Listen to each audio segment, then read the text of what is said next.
Today we are north of Mahnomen, Minnesota. We are on a WRP easement owned by Impact Foundation. The site that we're on right now is about 300 acres, and it is a mixture of different types of wetlands and wet prairie and with some kind of shrub areas too. Today we are conducting a prescribed burn. We got good conditions. Red Rock Fire is doing the prescribed burning. So I've been involved with wildfire between burning and fire suppression since 2010 and been working with Red Rock Fire since spring of 2019. A prescribed burn starts months prior to getting out on the ground with building maps, writing burn plans, pulling burn permits. Prior to the burn, we come up, we mow in burn breaks, scout the site, and then the day of the burn, we will come up, brief the crew, and start in the downwind corner. We're currently sitting with a 14-person crew on the ground. Today is a little bit bigger just because of the complexity of the burn that we're doing.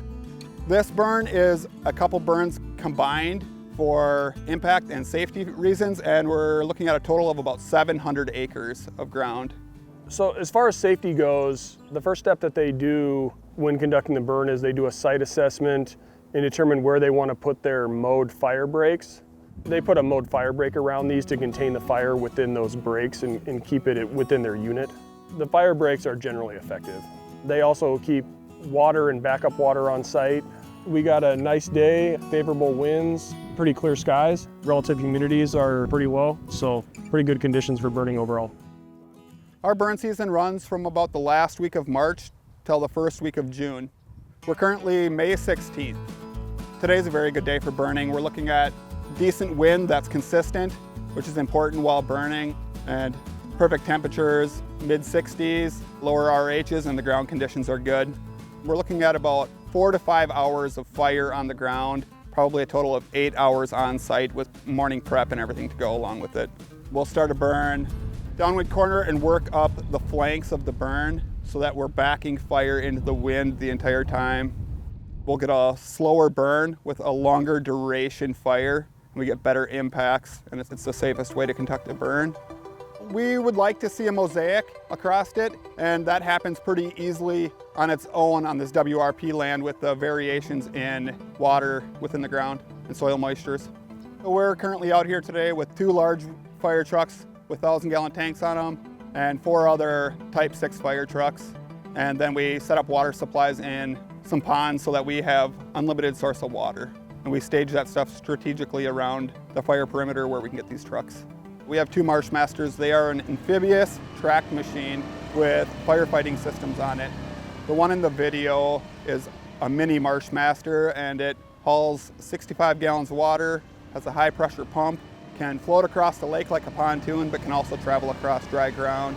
We use them on these WRP lands so that we are able to conduct burns in and around cattails and get places that no other equipment can get to.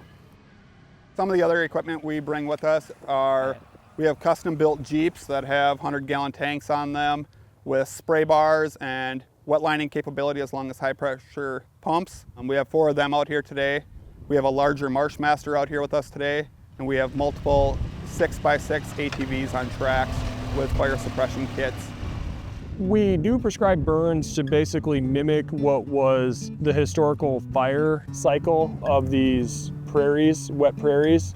And there's a lot of benefits to burning, such as setting back non-native cool season grasses, killing some brush and trees. We try to eliminate the litter layer of dead grasses that accumulate over time. The native warm season grasses cannot germinate in that. We're burning today for ecological benefits and restoration benefits. This would have been a prairie wetland. It probably would have had natural fire in it, and we're starting to get quite a bit of woody invasives in here surrounding the wetlands because of the lack of ground disturbance. This is going to promote new growth of our native species. It's going to remove the thatch. It's going to stimulate the seed banks from the natives plants out here. It's just going to open up the ground and allow for all wildlife from small mammals to large mammals to be able to feed better and move around the ground better. What we typically end up with after these burns, especially on these easements that have a lot of wet areas and a lot of wetlands, is we end up with a patchwork where we end up with areas that are burned and we end up with other areas that aren't burned, which leaves wildlife habitat intact. What that patchwork does is creates a diversity of habitat for different types of wildlife. So prairie chickens benefit from burning in that they are adapted to living on open grasslands, and fire helps maintain their native habitat. It helps control brush and keep grasslands from being overgrown by too much woody vegetation, which would then be detrimental to prairie chickens. And we generally get about 65 to 70 burns done, typically about 6,000 acres a year. We work with NRCS all spring and then a little bit in the fall of every year doing prescribed burning.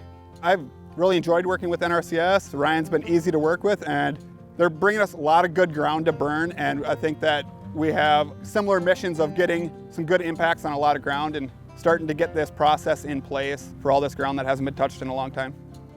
So prescribed burning removes a lot of the dead fuel and resets the ground. So if a wildfire was to come through and impact an area that's been prescribed burned, the fire intensity in that area would be a lot lower. It would be a lot easier to catch that fire in that area compared to an area that hadn't been burned and is overgrown with fuels.